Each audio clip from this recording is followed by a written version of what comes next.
financiera, de la ventanilla de asesoría financiera que se encuentra en París. La ventanilla, como la mayoría saben, es una iniciativa del Instituto de los Mexicanos en el Exterior para poder responder a las inquietudes y a las necesidades de la población mexicana con respecto a asuntos financieros, de bancarización, pero también de Afore, del Infonavit, de varios temas relativos con las instituciones en México.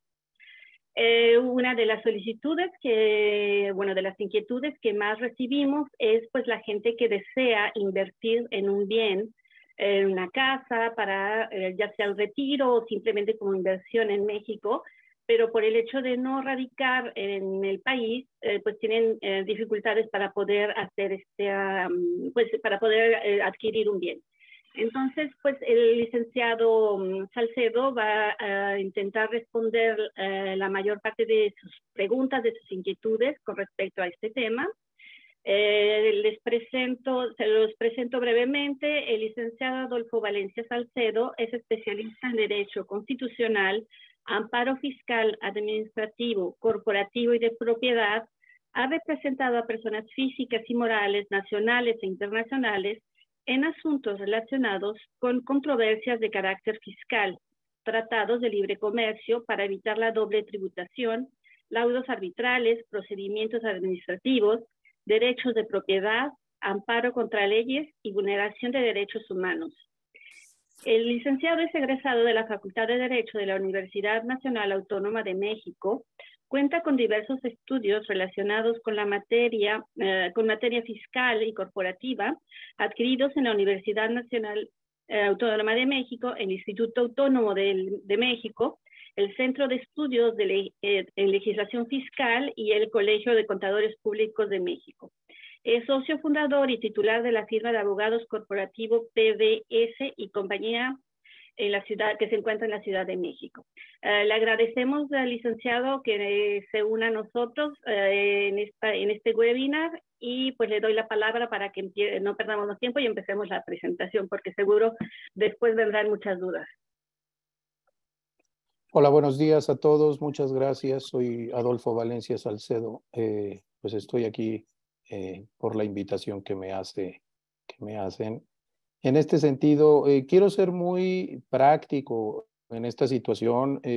Las láminas que ustedes van a observar prácticamente son muy técnicas, son situaciones legales que no nos llevarían a ninguna cuestión sin la participación de ustedes, porque cada uno de ustedes tiene un caso en específico. No es un caso general, no es una situación que podamos tomar en forma general. Entonces, quiero hacer esta plática lo más dinámica posible para ustedes, con todas las dudas. Si ustedes me lo permiten, primero pasar todo lo que es la parte legal y posteriormente responderé todas las dudas o las situaciones particulares que tengan cada uno de ustedes, si me lo permite. Iniciamos pues la plática. Son inmuebles en México, propiedad de mexicanos viviendo pues en el extranjero, en Francia en este caso, ¿no? El derecho que se tiene viene del artículo 27 constitucional, en donde se habla de la propiedad. La propiedad puede ser pública, puede ser social o puede ser privada. La propiedad pública son los bienes que detenta el Estado mexicano, ya sean federación, estados o municipios. Estos bienes pues son inalienables, imprescriptibles e inembargables. Inalienables pues no se pueden vender, no existe una prescripción sobre ellos y tampoco puede embargarse este tipo de bienes.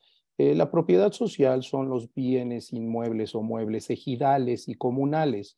Prácticamente estos bienes, pues en la historia de nuestro país han sido bienes dedicados al cultivo y a la ganadería en este sentido, ¿no?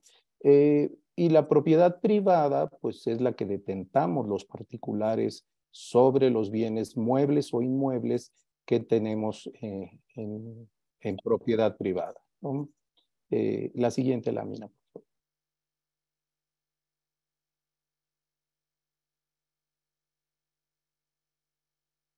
Nos están pidiendo que si podemos poner un poco más las diapositivas más grandes, si me ayudan con eso, por favor.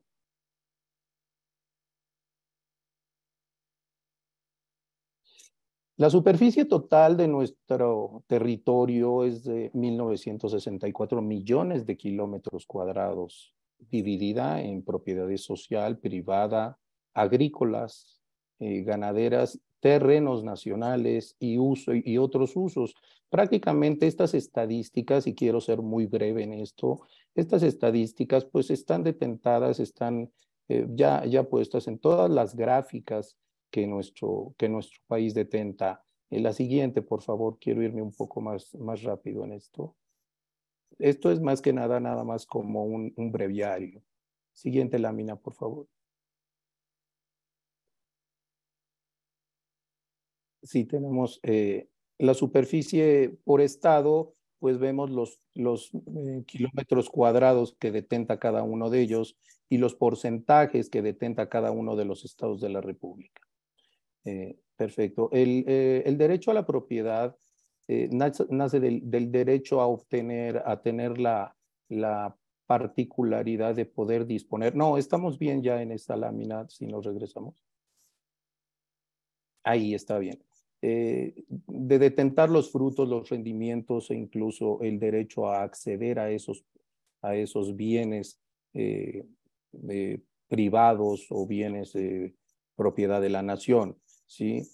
Tenemos ese derecho en el sentido de tener la propiedad y tener también el derecho de usufructo, que es este derecho, pues el derecho que tenemos de disponer, de gozar de esos bienes, de los frutos de esos bienes.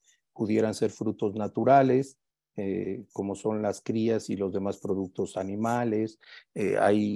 Son ejemplos que les pongo, los frutos industriales, que prácticamente pues, serían los cultivos o el trabajo que se realice dentro de esos inmuebles. Y los frutos civiles, pues lo más común son las rentas, ¿no? Detentamos una propiedad privada y en ese sentido podemos rentarla y obtener la ganancia por esa renta que nosotros tenemos. La siguiente, por favor.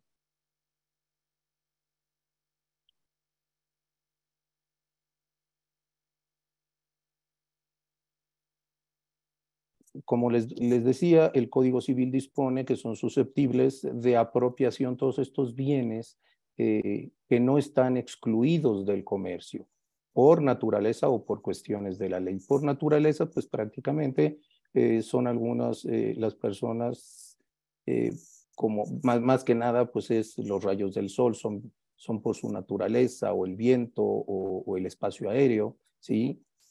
Y pues los bienes de comercio son los bienes que tenemos en cuestiones particulares o de dominio público.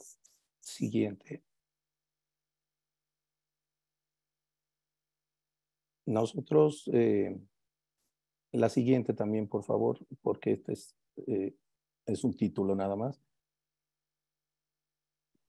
Aquí detentamos bienes, la siguiente, por favor, bienes inmuebles y muebles, como su nombre los dice, los bienes inmuebles son los bienes adheridos a la tierra, es la tierra en sí lo que detentamos y todo lo que esté fijo en la tierra, ¿no? Incluso hay derechos reales sobre estos bienes, como son las líneas telefónicas, la telegrafía. Hay una situación ahí entre nosotros que hablamos de los animales que existen en el ganado, vamos a decir, el ganado en estas situaciones, que pudiera tratárseles como bienes inmuebles, hasta en tanto el ser humano o los propietarios no los quiten, se los lleven a otro lugar.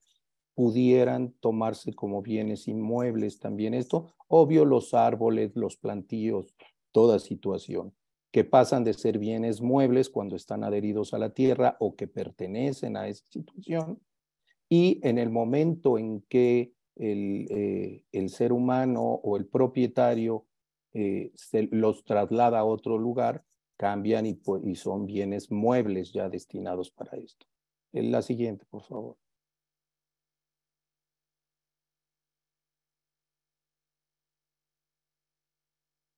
La siguiente, por favor.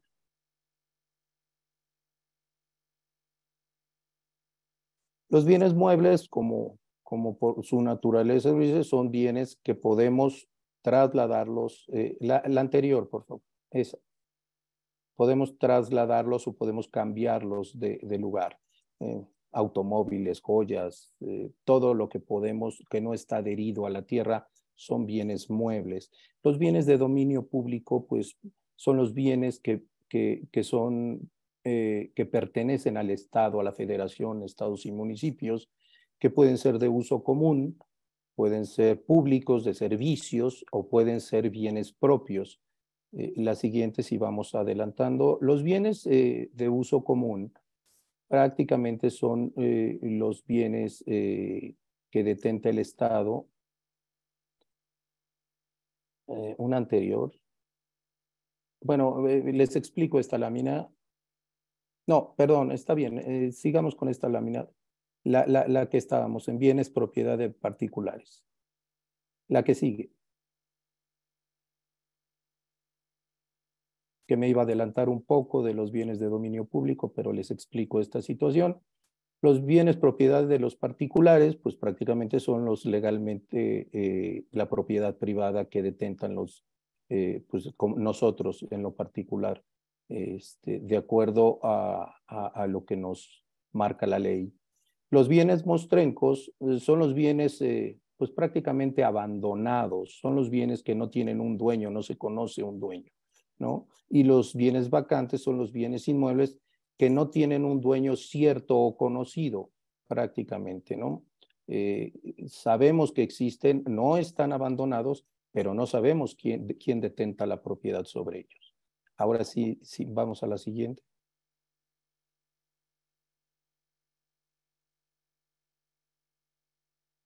La forma de perder la propiedad es una situación voluntaria.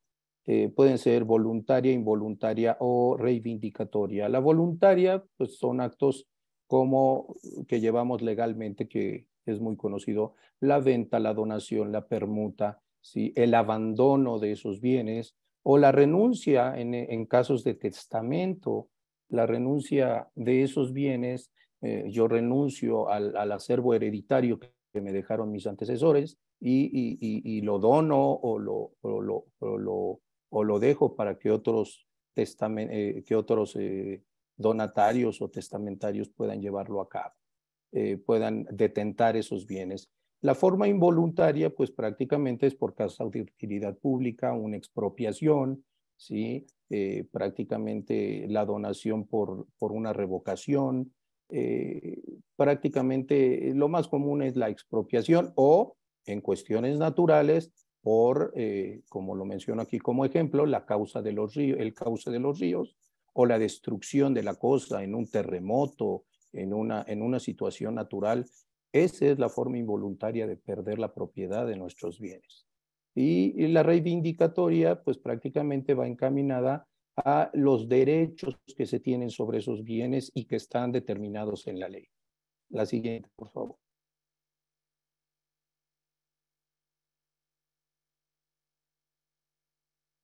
La siguiente lámina, por favor.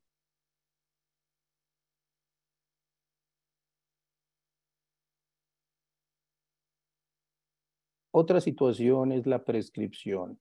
La prescripción puede ser positiva o puede ser negativa. La prescripción positiva es el hacerse de una propiedad por el transcurso del tiempo.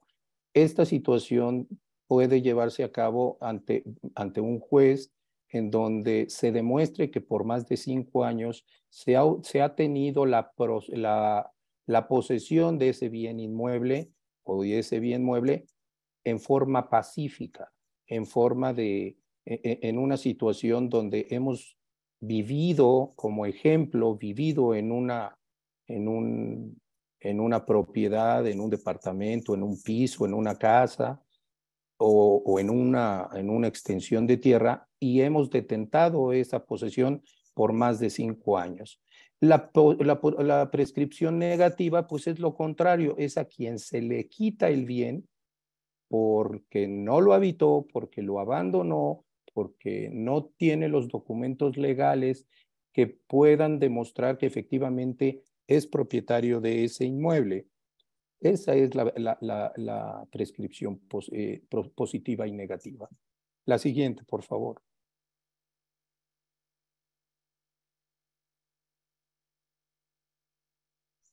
Me adelanté un poquito en la prescripción positiva, pero bueno, se las expliqué. Como les decía yo, que la posición del bien sea en concepto, no, la que sigue, sí, estábamos bien, sea en concepto de dueño, que el bien sea, que se desea ocupar se encuentre dentro del comercio, y que la posesión sea pacífica, continua y pública. Esta situación se las acabo de explicar. La siguiente, por favor.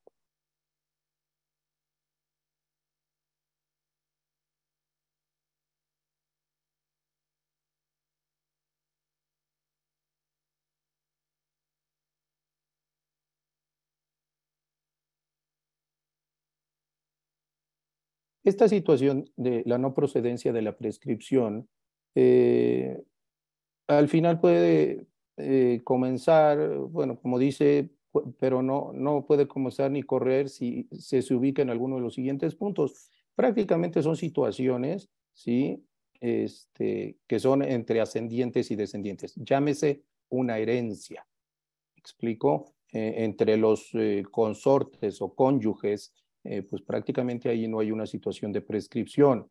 Incapacitados, entre una relación entre incapacitados y tutores o curadores, prácticamente mientras dure la tutela de esta situación. Entre copropiedades o coposeedores, ¿qué es esto? Pues que hay varios dueños en una propiedad o hay varios poseedores en un bien inmueble. Esto pues prácticamente no existiría la prescripción. Es un derecho común, es un bien común que pertenece a varias personas o que lo ocupan varias personas, ¿sí? Contra los ausentes prácticamente el Distrito Federal, hoy Ciudad de México, que se encuentren en servicios públicos, o sea, prácticamente esa situación, ¿no? Y la prescripción negativa, pues les comentaba yo anteriormente, que es el dueño que vendió el inmueble vendría siendo la prescripción negativa y el comprador la prescripción positiva. O sea, van de la mano la prescripción negativa. Lo que en muchos casos se pelea en tribunales o tenemos juicios es de prescripciones positivas. Yo detento o yo poseo un bien inmueble o un bien mueble y lo he detentado pacíficamente durante 5 años o más de 5 años. Y esta situación es pública porque tengo vecinos, tengo gente que me conoce, que sirve como testigo de que yo he vivido ahí por mucho tiempo, por más de 5 años. Eso se toma en el sentido de que pues yo no tengo un título de propiedad que avale que yo soy el propietario y recurro a un juez que me permite llevar a cabo ese proceso legal, esa esa demanda legal, en el sentido de poder que el juez emita una sentencia y que me declare a mí como propietario de ese inmueble, ¿no? Y obviamente, bueno, pues esto tiene que ser de buena fe, ¿no? Y si lo detentamos, porque existen situaciones en que hay una invasión a una propiedad. Esa invasión, pues prácticamente es una cuestión de mala fe, es una cuestión que nos lleva a que quien quiere detentar esa prescripción puede llevar a cabo estos procedimientos, pero ahí el tiempo es de 10 años, ¿no? Tendrá que demostrar que estuvo en esa propiedad sin derecho a tenerla por más de 10 años. La siguiente, por favor.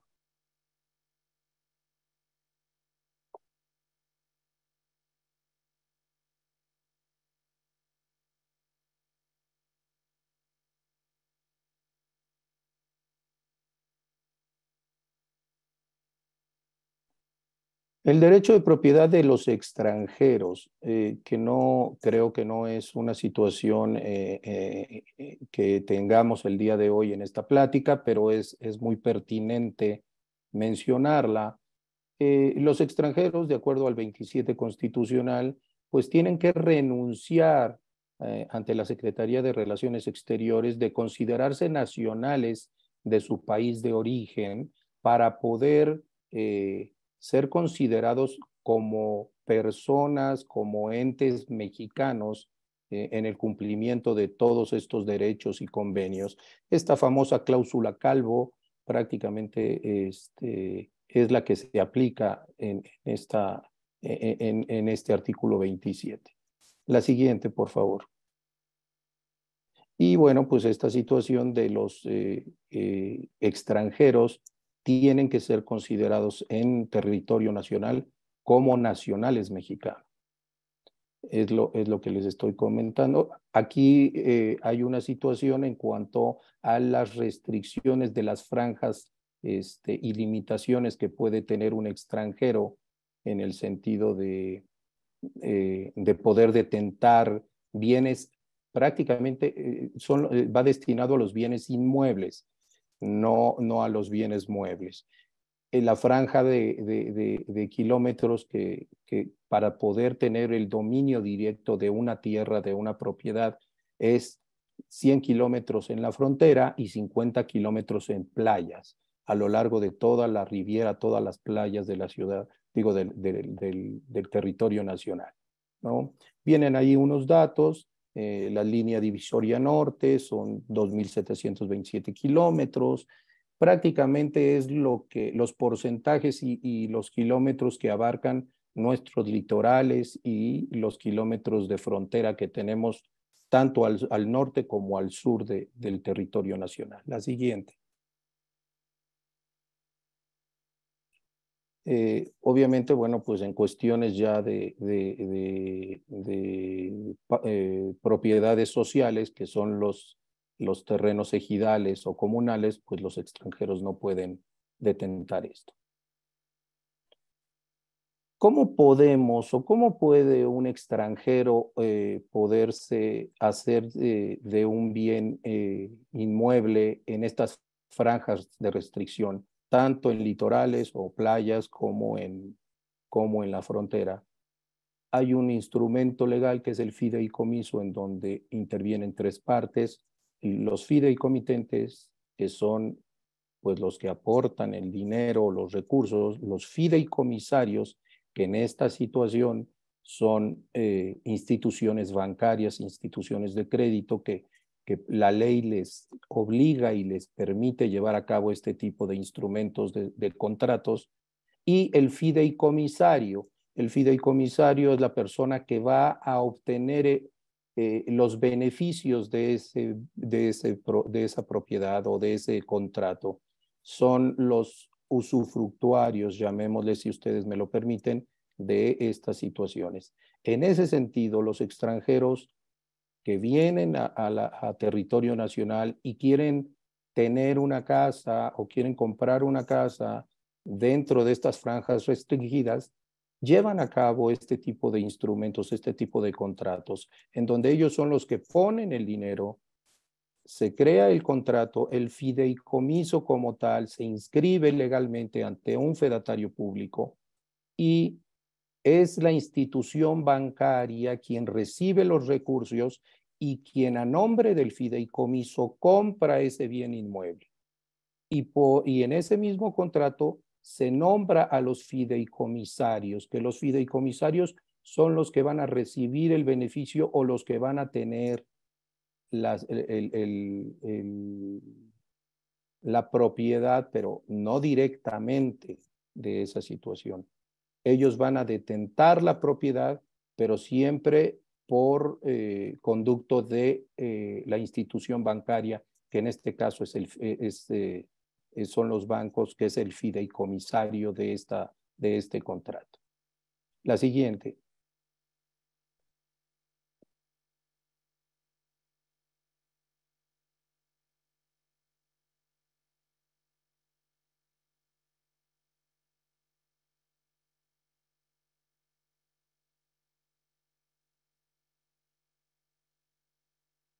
Existen inversionistas, la ley de inversión extranjera, las sociedades mexicanas con cláusula de admisión de extranjeros, que prácticamente tienen que estar registrados.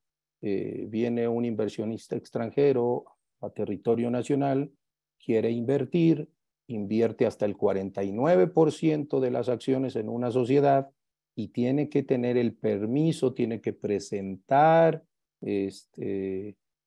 ante la Secretaría de Relaciones Exteriores el aviso respectivo de esta situación. El aviso respectivo. La siguiente, por favor.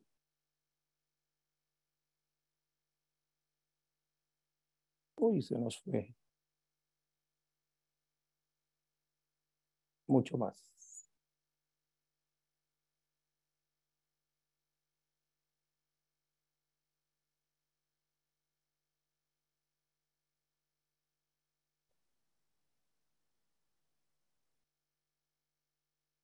No, es como mucho más. Si nos...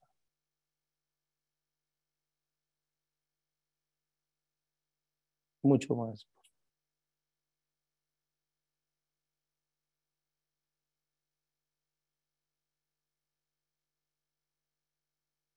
Ahí, un poquito. Ahí estamos. Perfecto. Dentro de las zonas no excluidas, prácticamente cualquier persona, llámese nacional o extranjero, con los permisos correspondientes y de acuerdo al 27 constitucional, pudieran, en este caso, me regreso un poquito, bueno, está bien, ahorita nos regresamos a la siguiente lámina, pudieran obtener o pudieran hacerse de una propiedad de un bien inmueble o mueble en esta situación en territorio nacional, ¿no? ¿Nos podemos regresar a la lámina anterior, por favor?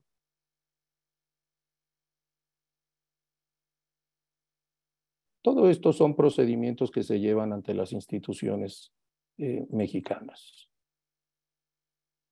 Existe otro tipo de situaciones como las sociedades propietarias de tierras agrícolas o ganaderas que están regidas por la ley agraria. Esto está fuera del derecho común, del derecho civil, y prácticamente es la comercialización de productos agrícolas, ganaderos y forestales.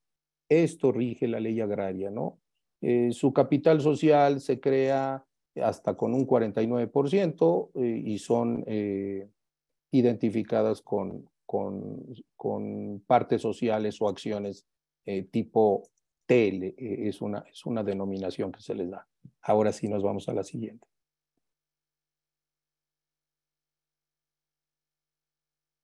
Siguiente lámina, por favor.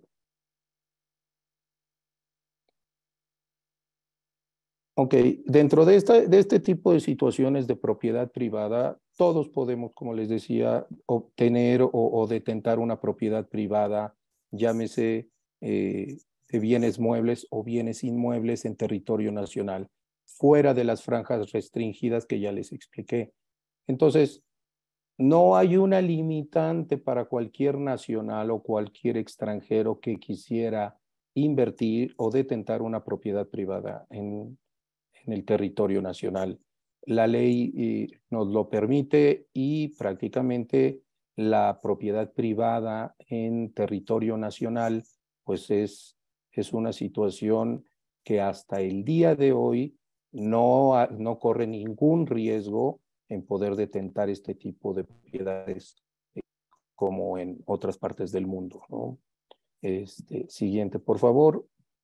Y bueno, pues este es un panorama general de lo que nuestra legislación detenta en la siguiente, por favor. Tenemos que considerar que el artículo 37 constitucional, ningún mexicano por nacimiento, perdón, la anterior, ya es la última lámina.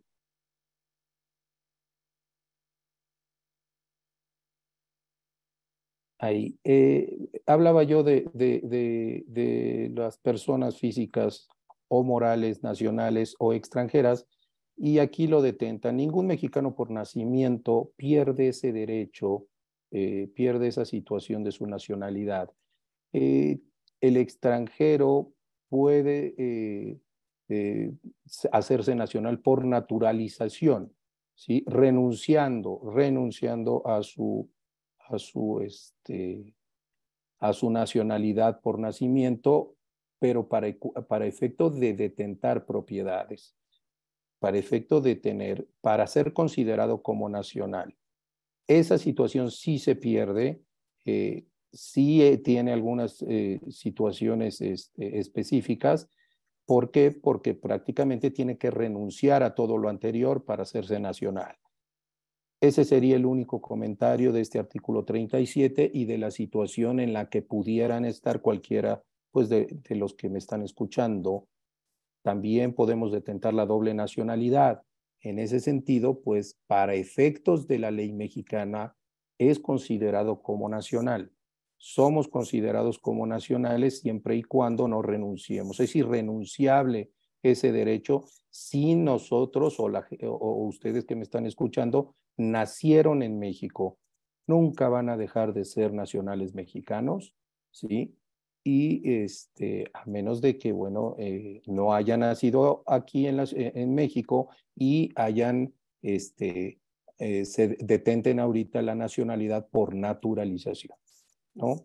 Prácticamente este es un breviario de las cuestiones legales que tenemos y que nos marcan aquí en el territorio nacional. Yo les agradezco mucho su atención. En verdad estoy ahorita, como les decía yo al principio, cada caso es particular, cada situación que ustedes tienen es particular. No podemos asemejar una situación de cada uno de ustedes en una cuestión general. Tenemos que ver cada caso en particular porque las características y los lineamientos que nos marca la ley son particulares y son situaciones que pudieran cambiar por el simple hecho de una cuestión que uno tiene y otro no tiene. Estoy a sus órdenes para cualquier pregunta, cualquier duda. Si les parece, les voy a nada más a pedir un favor a todos. Si antes de empezar con las preguntas pueden prender sus cámaras para que podamos tomar una foto del recuerdo, por favor. Y ya después pasaremos a las preguntas. Pueden levantar la mano y les iremos pasando la voz. ¿Okay? Muchas gracias.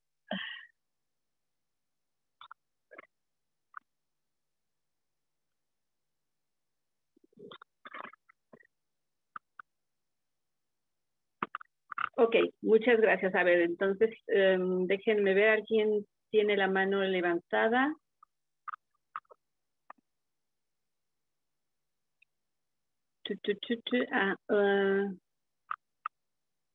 Jessica.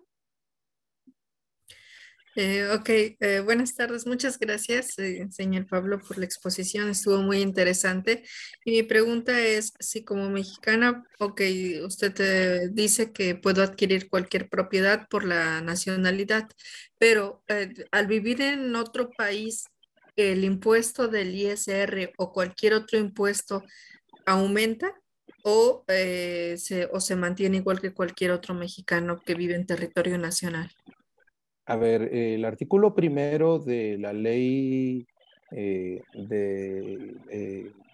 ISR, del impuesto sobre la renta, habla en su fracción tercera de que se tienen los residentes en el extranjero serán considerados y se los voy a leer textualmente y después se los explico.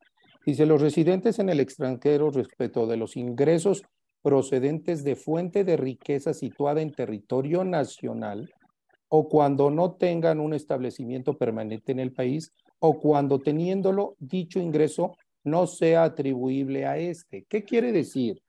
Que están obligados a pagar el impuesto correspondiente, llámese, y como en el caso de usted, pues prácticamente su ingreso lo detenta en el extranjero.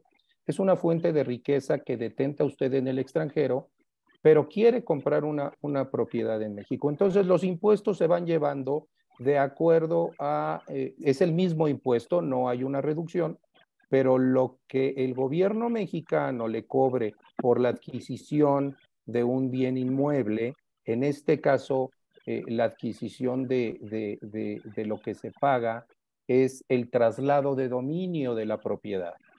Ese impuesto es el que se paga, el impuesto sobre la renta lo paga el propietario del bien al que usted le va a comprar. Esa es prácticamente la situación.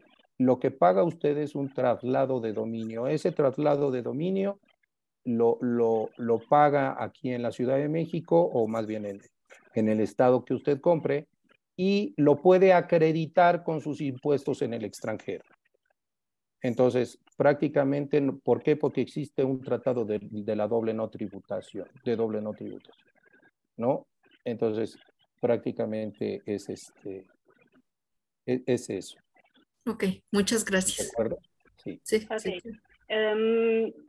iPhone, Ale, por favor, ¿tú puedes hacer tu pregunta?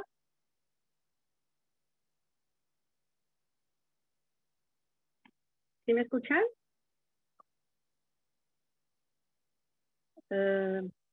Uf, bueno, Sí, si sí, no te está escuchamos. dispuesto. Ah, Sí, te escuchamos. ok, tu pregunta, por favor. Dijo que su micrófono no sirve, ¿verdad? Ok, en este caso vamos a pasar a Fer Toski, por favor. Hola, ¿qué tal? Bueno, mi pregunta es, si tengo una propiedad a mi nombre en México, ¿debo pagar impuestos o declararla a Francia por esta propiedad? No recibo ningún tipo de ingreso de esta propiedad, pero tengo como la pregunta. A ver, no, se cortó, no le escuché. ¿Me puede repetir la pregunta, por favor?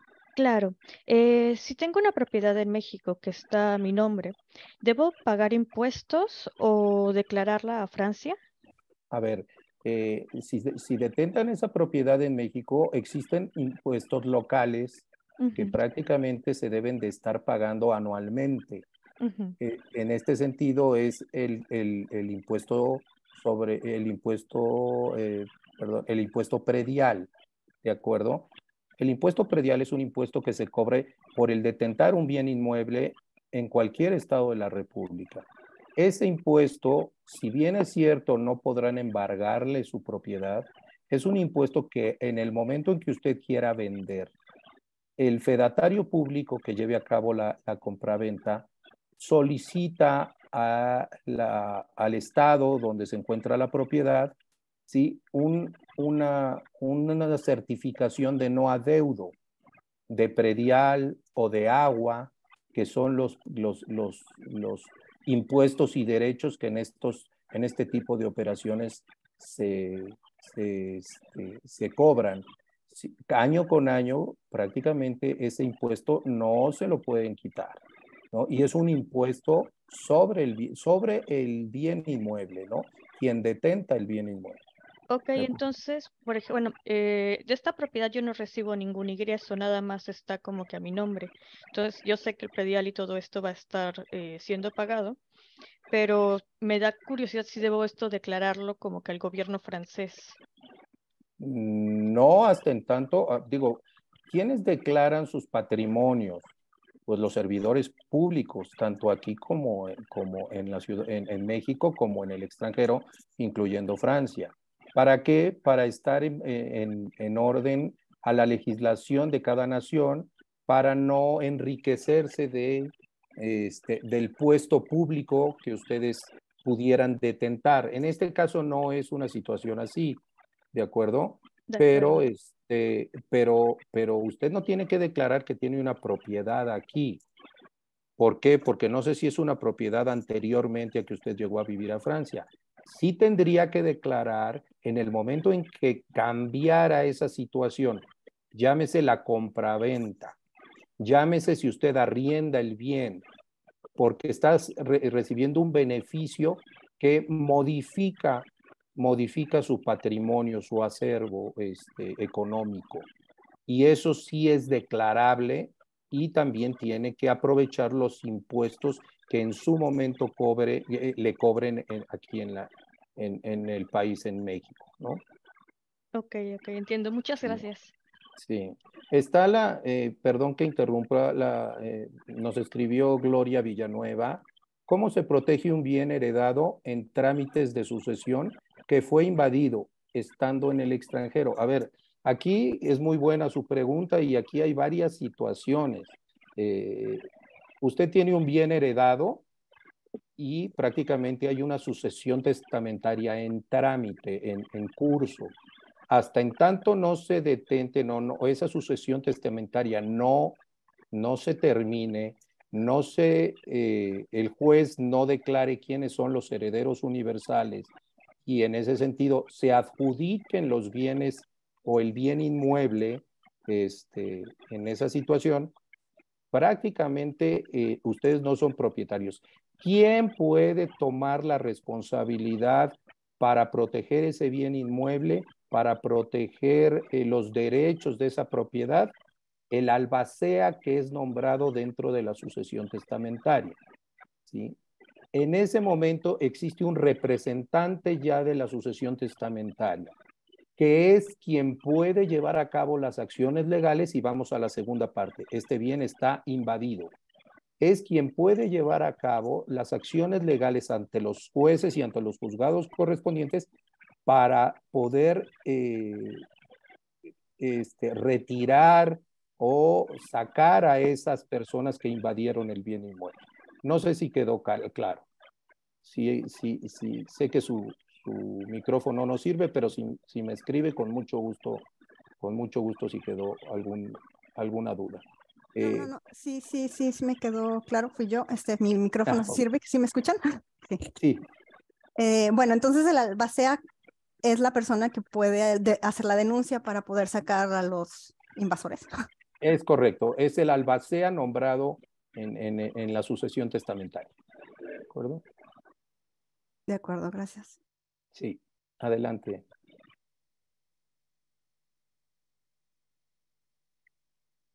También Siguiente. en el chat había una persona que tenía una pregunta con respecto al Infonavit. Quiere saber si puede comprar una casa con Infonavit. Sí, era yo, ya arreglé el micrófono, muchas gracias. Sí, lo que pasa es que encontré que se puede adquirir una casa a través del Infonavit si uno se encuentra en Estados Unidos y Canadá, pero no encontré nada sobre si uno vive aquí en Francia, entonces quisiera saber si hay alguna manera de poder hacerlo a través de Infonavit. Primero que nada, cualquier nacional puede comprar, puede adquirir. El punto es que el Infonavit, usted o la persona tenga una cuenta, que efectivamente exista un monto a ustedes en cuestiones de Infonavit, de esos Sí, en ingresos. este caso sí lo hay. Sí está la cuenta con un monto importante que sí podría ser utilizado. No hay ningún problema en poder adquirir una propiedad en territorio nacional, haciendo valer la cuenta. Obvio, ya son cuestiones particulares que primero saber cuál es el bien inmueble que se va a adquirir, llegar a un acuerdo con ese bien inmueble y en base a esa situación que efectivamente el vendedor acepte ese crédito Infonavit. Y prácticamente pues ya llevarlo ante el fedatario, en este caso los notarios públicos son los que llevan a cabo todo este tipo de operaciones. Pero no hay ninguna restricción, ¿no?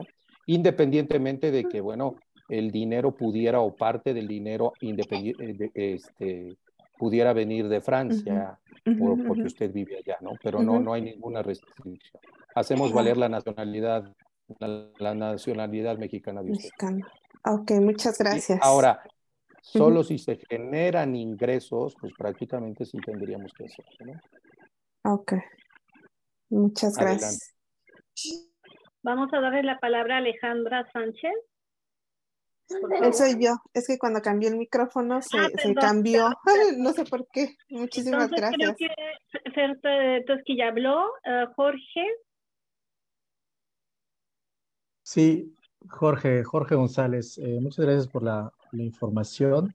Yo nada más quería saber y regresar sobre el punto de la doble imposición. En el caso de adquirir una propiedad con fines de inversión, por ejemplo, para ponerlo en renta a través de las plataformas de internet y demás. ¿Dónde se tiene que declarar? ¿Se tiene que declarar en México, pagar impuestos en México, se tiene que declarar en Francia, pagar impuestos en Francia o en ambos? ¿Cómo se maneja de manera A ver, general esa situación? prácticamente, primero tendríamos que ver para efectos fiscales de qué país es residente. Si es residente para efectos fiscales en la ciudad de, digo, en México, o es residente para efectos fiscales en territorio francés. Sí, en este caso En sería base, francés. en base a esa situación, los impuestos que se le cobren en la ciudad, en territorio mexicano, son acreditables Ok, en el país donde usted hoy es residente fiscal. Entonces, hay un impuesto que fue cobrado en territorio mexicano, ese impuesto es acreditable contra los impuestos que usted tenga que pagar en Francia.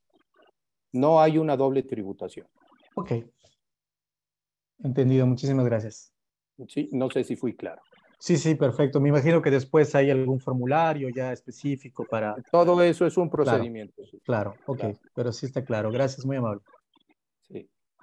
En el chat, Carla dejó una pregunta sobre, quiere saber si tiene rentada una propiedad y la persona tiene más de 5 años viviendo ahí, ¿ella puede perder esa propiedad? A ver, si tenemos contrato de arrendamiento vigente sobre esa propiedad, no se puede quedar con él. ¿Cuáles son las precauciones que debería de tomar el propietario de este inmueble? Pagar el impuesto de predial sobre este inmueble. El pago del impuesto predial hace acreedor a quien tiene la propiedad de ese inmueble. Si nosotros dejamos que el arrendatario pague nuestro impuesto predial, el arrendatario tiene todas las posibilidades de llevar a cabo una prescripción positiva y poder quitarle el inmueble. Esto se da mucho en el territorio nacional porque muchos propietarios no se hacen cargo de ese impuesto predial. Entonces, es una situación muy, muy difícil si ella está rentando un inmueble y el impuesto predial, primero, es pagado por el arrendatario y segundo, si no tiene un contrato vigente de arrendamiento con las garantías correspondientes, llámese un aval con bien inmueble, llámese una fianza de cumplimiento de rentas, prácticamente le están dejando toda la potestad al arrendatario de poder quitarles ese bien inmueble.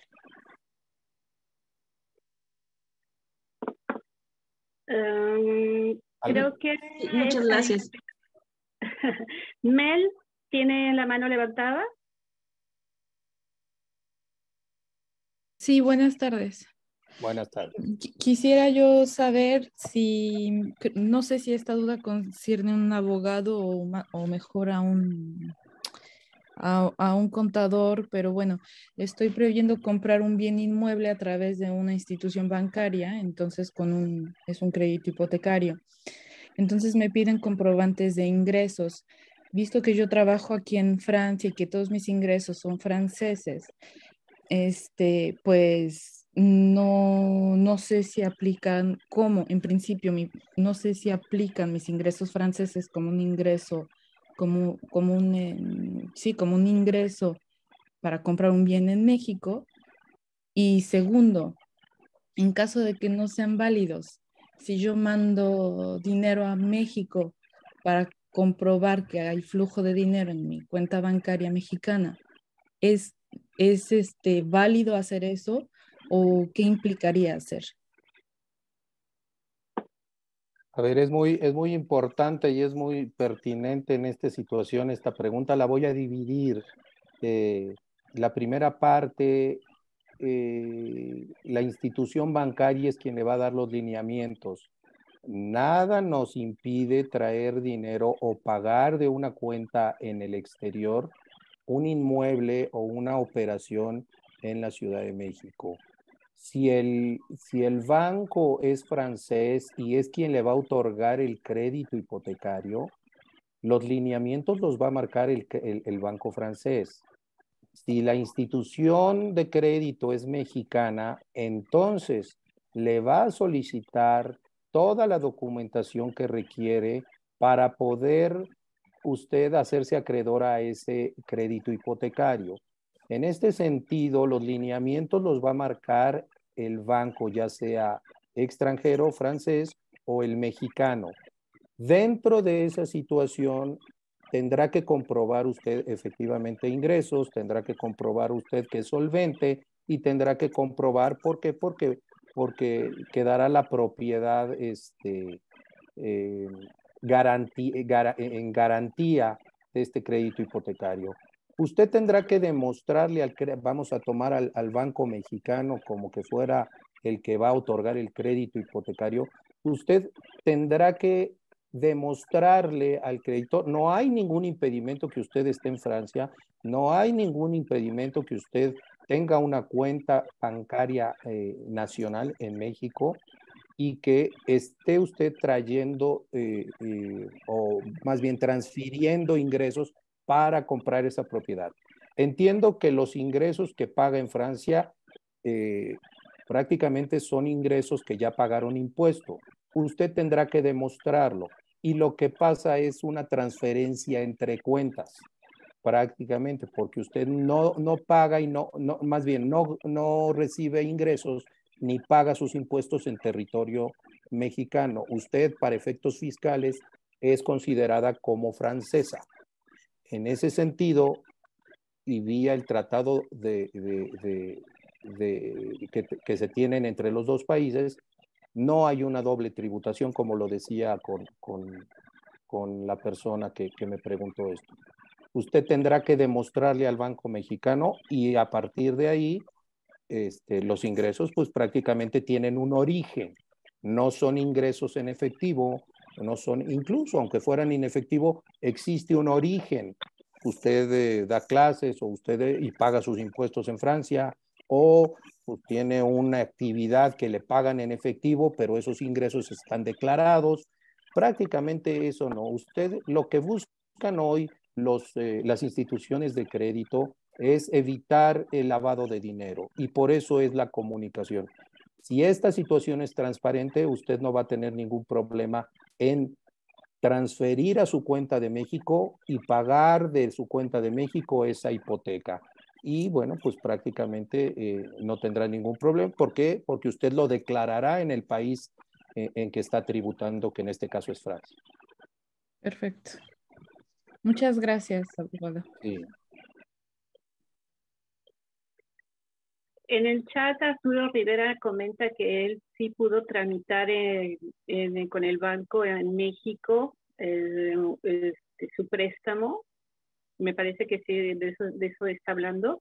Y efectivamente, en Francia sí es muy difícil conseguir un préstamo para comprar un bien inmueble en México. De hecho, pues de ahí vino la necesidad de organizar este webinar, porque era la inquietud de muchos de las personas que se acercaron a la ventanilla, que cómo estando en Francia poder comprar algo en México, ¿no? Siendo que los bancos aquí no prestan para comprar en México. Pero bueno, ya vimos que es posible que en México, o como dice la persona, puedes pedir un préstamo personal o para con otro de otra índole y después transferir el dinero. Pero bueno, ya vimos que en México es posible. Entonces, esa es una información importante a tener en cuenta. Es muy importante lo que nos escribe aquí Arturo Rivera. Prácticamente yo les estoy hablando del Banco Mexicano, de la situación en México.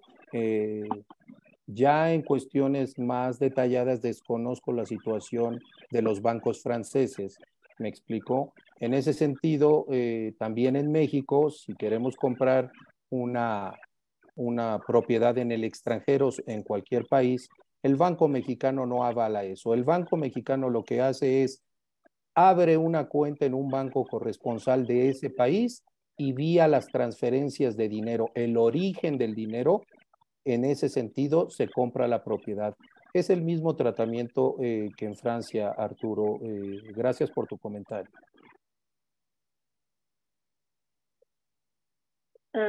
Creo que, a menos que me equivoque, creo que ya todo el mundo habló, todo el mundo hizo sus preguntas. Sí, bueno, Ivette. Sí, perdona. Hola, Okay. soy María, perdón, yo estoy conectada desde el teléfono porque no pude conectarme a la aplicación de... yo tengo una última pregunta bien rápida, que es sobre la adquisición de un bien. Si yo tengo los fondos para adquirir ese bien y quiero transferir el dinero, tengo que hacerlo vía 2 instituciones financieras que tengan un acuerdo, la institución bancaria francesa, vía la institución bancaria mexicana, o hay un procedimiento especial. Gracias. No, tendría que hablar directamente con su banco, con la institución financiera en Francia. Y en ese sentido, si usted no tiene una cuenta ya abierta en un banco mexicano, habría que hablar con los bancos mexicanos, y las transferencias entre bancos pues son inmediatas. Hay SPEI, y hoy la tecnología nos ha llevado a apoyarnos y a minimizar los riesgos que se tienen en este tipo de transferencias. El punto aquí importante es que usted tendrá que demostrar el origen del dinero para cuestiones de lavado de dinero. La situación, no nada más aquí en la ciudad en el país México, sino en todo el mundo, es evitar esas situaciones de lavado de dinero. Si todo el origen está bien demostrado, no debería usted tener ningún problema en ese sentido. Muchas gracias. ¿Alguien más que tenga alguna pregunta, algo que agregar? Bueno, la pregunta es como un poquito al revés, es parecido sobre las herencias, es decir, si se tiene una herencia que se obtuvo en México, quiero poder disponer de eso aquí en Francia, ¿qué se debe de hacer y cómo se hace? ¿Cuál es el trámite?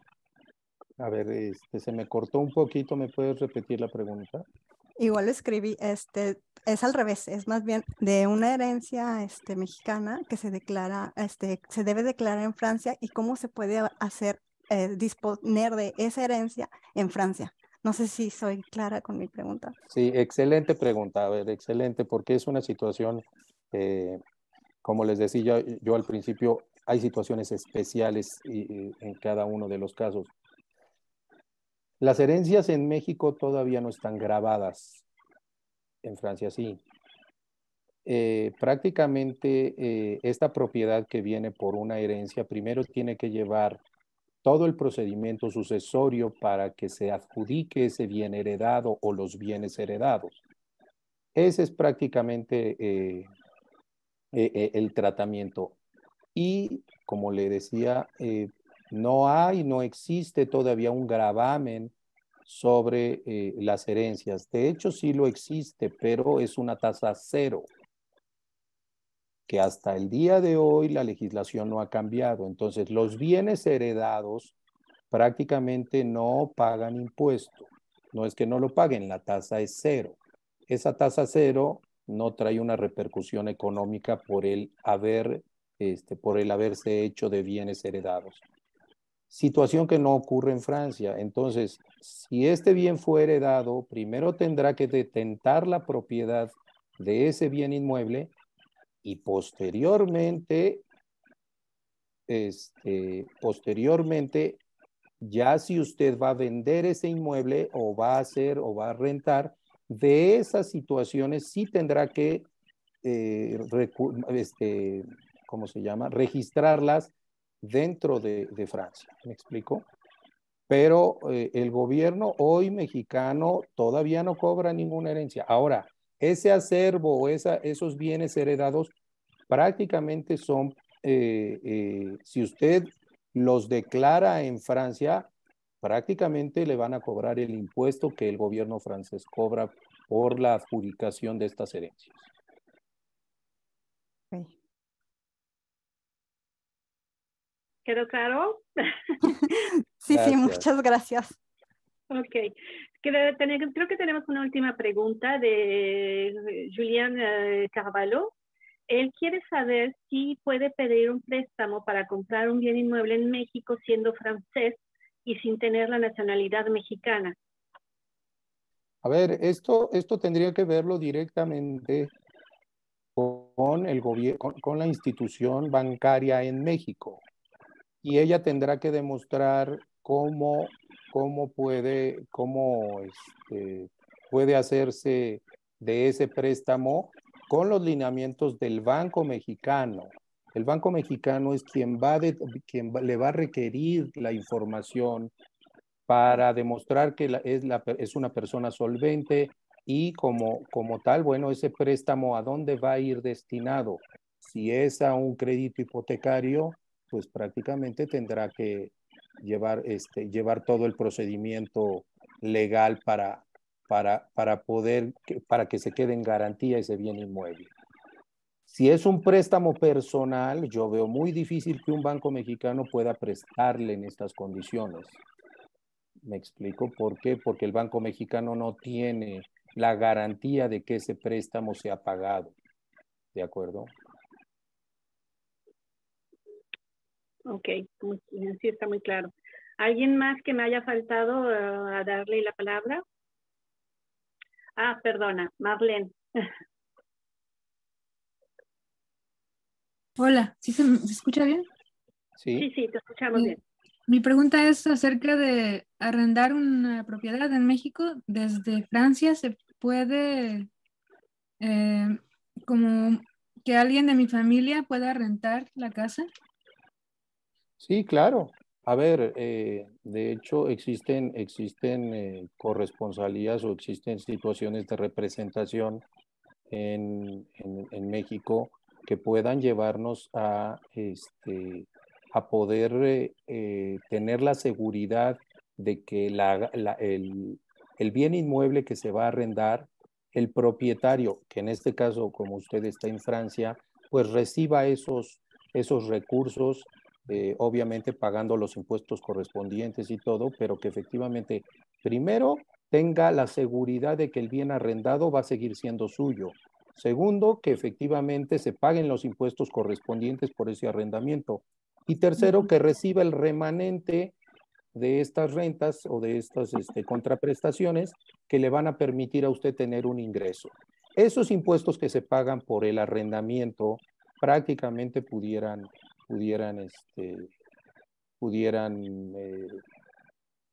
usted los tiene que acumular, más bien los puede deducir o los puede acreditar dentro del territorio francés, ¿no?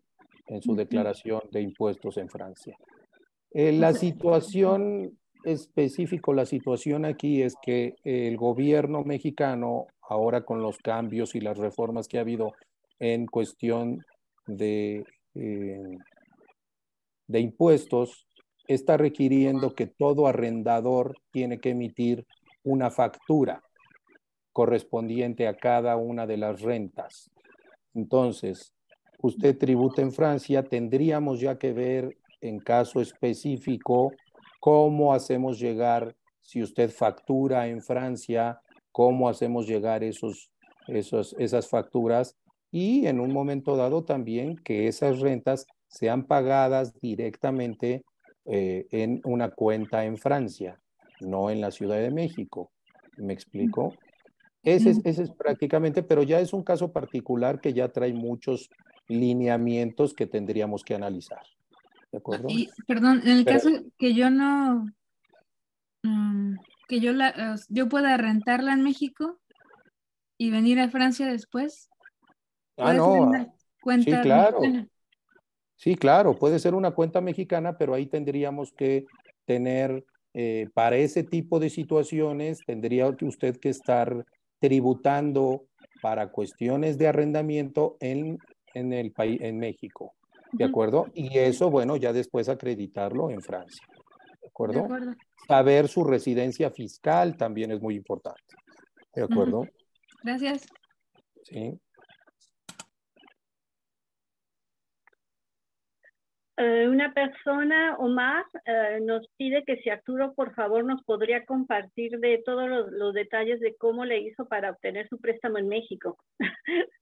En ese caso, si Arturo tuviera la amabilidad de enviarme un mensaje a al mail de la ventanilla, de la Paz, es el mail con el que se inscribieron a este webinar. Si tuviera, así de esta manera, si él me escribe directamente todo el proceso, yo se los puedo compartir más adelante y no, o a menos que quieras explicarlo, Arturo, en este Mejor momento. se los cuento de una vez porque si no me va a tomar más tiempo escribirlo que contar. Él vale, fue, de una vez. Sí, no fue, la verdad es que nada fuera de lo común. Yo lo que hice fue buscar un asesor inmobiliario, uno de confianza, que era súper importante. Y después, en base a la tasa de interés, lo que más me convenía era obviamente BBVA, porque ahorita las tasas de interés han crecido mucho. Y también es ahí donde tengo domiciliada mi cuenta en México. Lo que fue importante solamente al momento de que ellos me estaban pidiendo armar todo el dossier fue que a ellos les quedara claro que yo vivía, por decirlo de alguna manera, entre México y Francia. ¿Ok? Entonces yo tuve también que comprobar, por ejemplo, que yo tenía residencia en México. Los comprobantes de domicilio fueron de México, pero que aún así yo iba a estar dando los comprobantes de ingresos de Francia.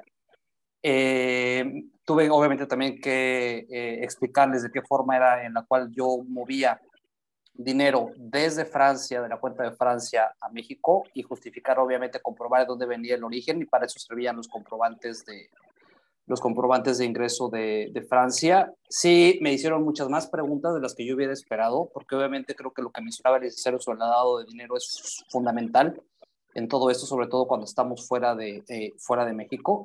Pero fuera de eso realmente no fue nada fuera de lo común. Sí, vuelvo a lo mismo. Sí, creo que me auditaron un poquito más de lo que yo hubiera esperado, pero realmente lo aceptaron. Y como mencionaba, también sé que Banorte lleva procesos similares. Pero vuelvo a lo que también es como dice el licenciado, ¿no? Al final de cuentas depende de cada banco, de sus reglas. A mí incluso BBVA me había dicho que no aceptaba comprobantes que no fueran de Estados Unidos y creo que de Canadá, pero al final en la práctica sí los aceptaron. Entonces acá yo creo que lo importante es que se acerquen al banco que les vaya a interesar o a varias opciones lo más pronto posible, y ustedes se van a ir dando cuenta poco a poco, pero fuera de eso no fue nada fuera de lo común.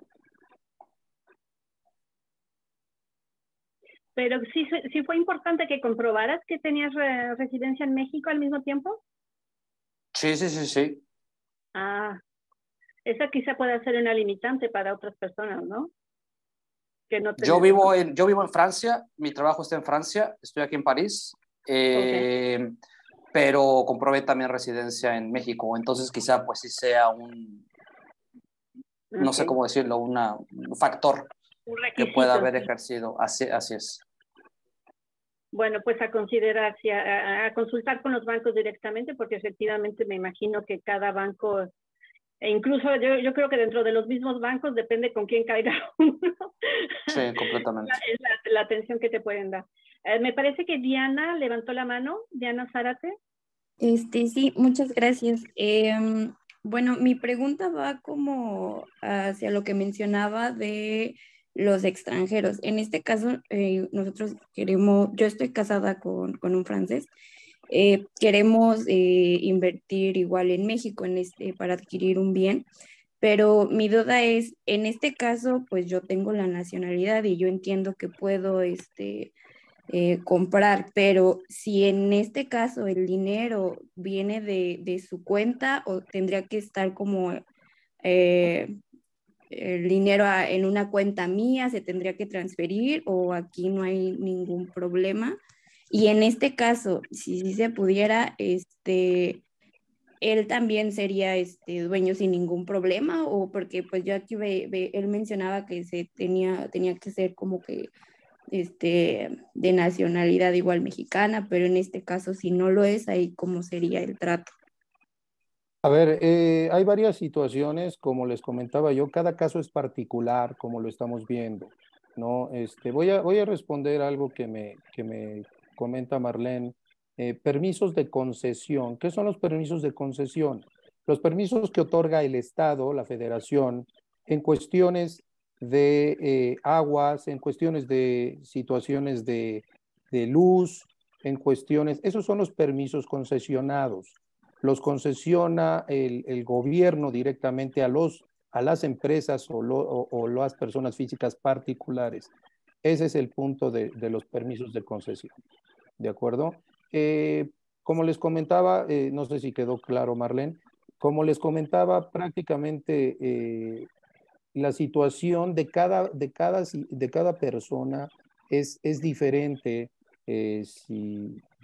Yo con mucho gusto les contesto, pero sí es particular, como el caso de Arturo. Él consiguió, ¿por qué? Porque los lineamientos se los puso el banco, y el banco en un momento dado, él es residente para efectos fiscales en México, por lo que pude entender. En ese sentido, bueno, pues la situación de que viva y esté trabajando en otra parte del mundo no tiene ningún problema. ¿Por qué? Porque puede él demostrar el origen de los recursos que él está adquiriendo. Lo mismo en esta pregunta que usted me hace, ahora sí, prácticamente tendríamos que ver el caso en particular, tendríamos que ver la situación y las características de cómo quieren invertir en México, qué forma, las cantidades, qué periodicidad, y en ese sentido poder darles ya un panorama más concreto y legal. El hablar ahorita de posibilidades, pues podríamos caer en un error porque nos hace falta información, ¿no? Bueno, creo que hemos respondido a las preguntas de la mayoría, a menos que alguien se me esté escapando, pero vamos a cerrar el webinar. Agradecemos muchísimo el tiempo y la disponibilidad del abogado Valencia para responder nuestras preguntas, porque han sido inquietudes que hemos recibido de manera constante dentro de la ventanilla de asesoría financiera. Si el abogado nos permite, compartiremos sus datos con aquellas personas que quieran, ahora sí, como él menciona, tratar su caso particular. Si necesitan asesoría, pueden dirigirse a la ventanilla y nosotros pues ya los pondremos en contacto con él para que pueda darles la orientación que necesiten. Les agradezco a todos su participación, el tiempo, y pues pueden seguir, si tienen alguna sugerencia, algún tema que quieran que tratemos en el futuro, pueden también enviarnos sus mensajes al correo de la ventanilla. Gracias, licenciado, muchísimas, que tenga buen día allá en México, que están empezando la jornada. Y esperamos pues poder quizá repetir la experiencia en algún otro momento, si usted está de acuerdo. Yo estoy a sus órdenes a la hora que sea, y quedo a sus órdenes para todos. Cualquier comentario, como lo digo yo siempre al final, no hay pregunta tonta en esta situación, la única es la que ustedes se quedan con ella o la duda. Por favor, háganmelo saber y con mucho gusto yo estaré para ayudarlos. Y que pasen buena tarde allá en Francia a todos. Gracias, que tenga buen día y hasta pronto. Muchas gracias. El webinar les avisaré por email cuando esté disponible en el canal. Perfecto. YouTube de Estaré pendiente. Muchísimas gracias a todos. Gracias, Buenas tardes. Adiós. Gracias. Buena tarde.